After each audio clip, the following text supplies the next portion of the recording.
Disney Plus now is I Am Groot. It's 5 shorts and they are really short in terms of they're only about 3 minutes. I'm in two minds about this. Like, obviously the actual 3 minutes episodes are, you get to binge through it and it has lots of charm. So obviously we are focusing on Groot as a seedling and it's really his trials and tribulations, and we get to see him really dealing with him being like a seedling again and being able to be thrown into some new characters, and there's a lot of wacky fun.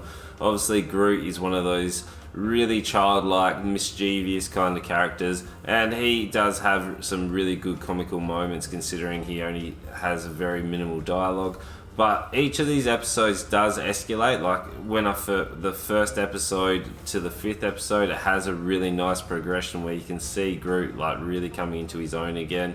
Where I watched it with my kids as well, and they really liked it and they thought it was funny. Like, it does have that sort of slapstick humor and it really comes in nicely. But in terms of like watching it as a fan of obviously the MCU, I'm not sure why they've done this or how it's going to tie in at all. But like, it didn't really progress anything for Groot. Like, you didn't see him grow back into what he was back in the Guardians of the Galaxy.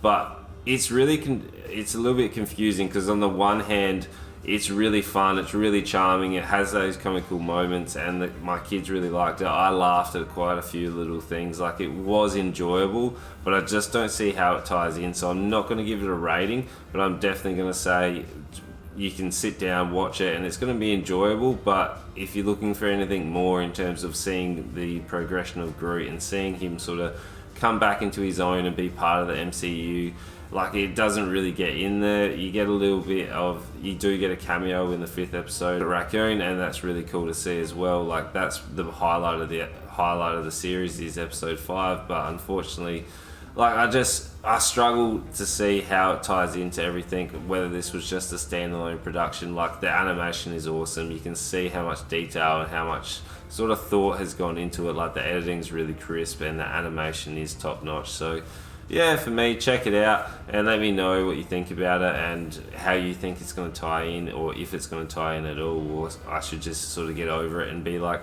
yeah, it was enjoyable, it's not going to tie into the MCU at all. So yeah, make sure you subscribe to the channel because we've got daily reviews, and you know what to do. Make sure you like, comment, subscribe, and tell your friends.